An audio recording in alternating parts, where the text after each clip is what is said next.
Factsverse presents a mysterious Alcatraz escape was unsolved for years until police found this. Alcatraz Federal Penitentiary was used as a maximum security prison for quite some time.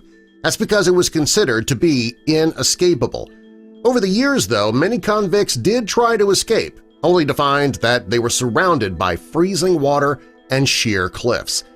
In the 1960s, 3 convicts did manage to break out of the prison, which is also known as the Rock, and this mysterious escape was left unsolved for years, until now. Help us spread the word about Factsverse by clicking that like button. Also, be sure to subscribe and click the notification bell so you don't miss our future videos. Alcatraz was originally built to be a military citadel and prison in 1860. Most people considered it to be one of the most dreaded prisons in the country, even the world. The prison is perched on a rocky island in the San Francisco Bay, and it's surrounded on all sides by ice-cold water and jagged rocks. The people who built the prison were sure nobody could ever escape with the bay surrounding the prison like that. And while the prison was said to be inescapable, many prisoners still tried. People around back then say that as soon as prisoners arrived on the island, their first thoughts were how they were going to escape. For 29 years, between 1934 and 1963, Alcatraz was a U.S. federal prison, and according to the official claim, no prisoner ever escaped. Those who tried were caught or they were killed trying. And this was until June 11, 1962, when 3 prisoners mysteriously disappeared. Frank Lee Morris was the first prisoner. He was intelligent, but he was a career criminal. He was born in Washington, D.C. in 1926. His parents died when he was young, and he spent most of his life in foster homes. At the age of 13, he began a life of crime. His crimes ranged from drug possession to armed robbery. In 1960, he was caught while committing a burglary and sent to Alcatraz.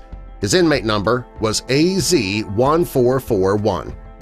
Morris had 2 cellmates, and they were brothers, Alfred and John Clarence. They were born in Georgia in 1930 and had 11 brothers and sisters. Their parents were seasonal farm workers, so the family moved quite a bit.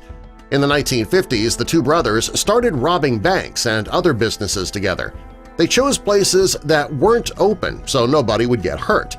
Finally, they were caught and sent to Georgia prison. After multiple escape attempts there, they were transferred to Alcatraz in 1960. Clayton West was a conspirator who didn't participate in the escape. He was in jail for stealing a car in 1955.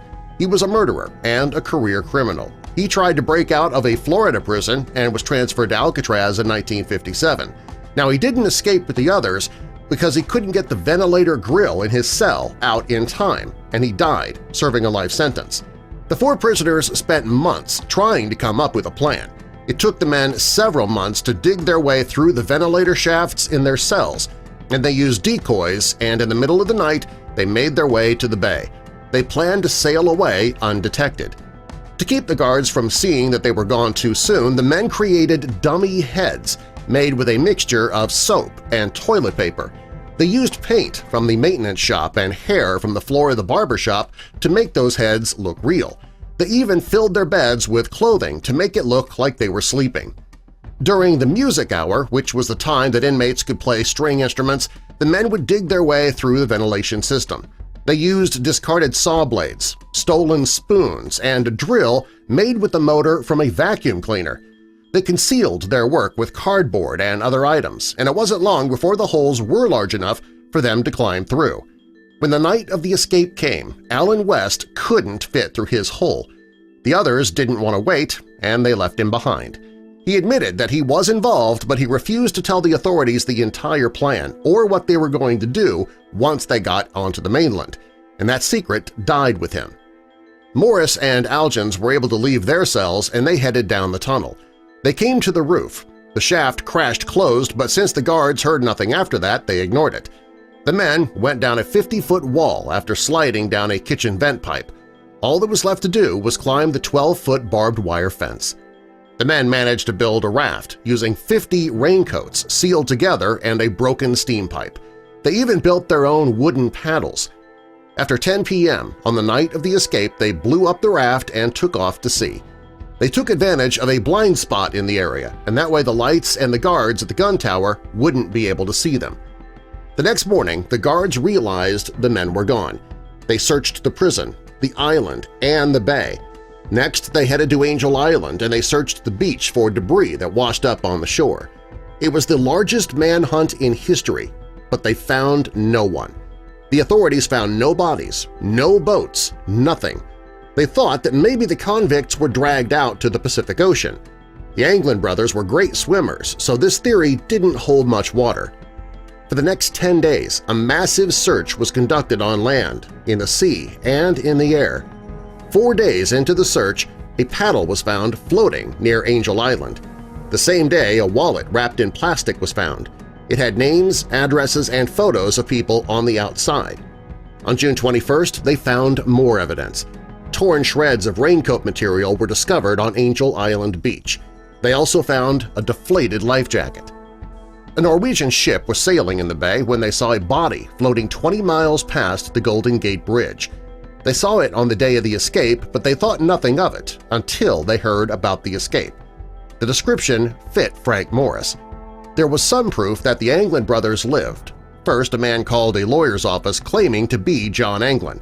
They didn't know the name at the time, so hung up. An inmate named Clarence Carnes received proof as well. Before the escape, they set up a system so that Clarence would know that the escape was a success.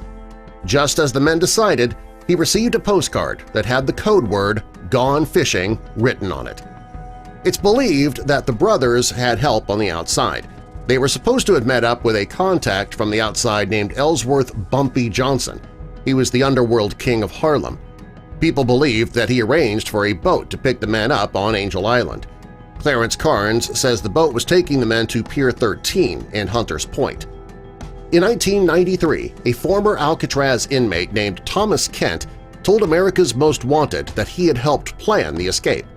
He says that Clarence's girlfriend agreed to meet the men on the mainland and then drive them to Mexico.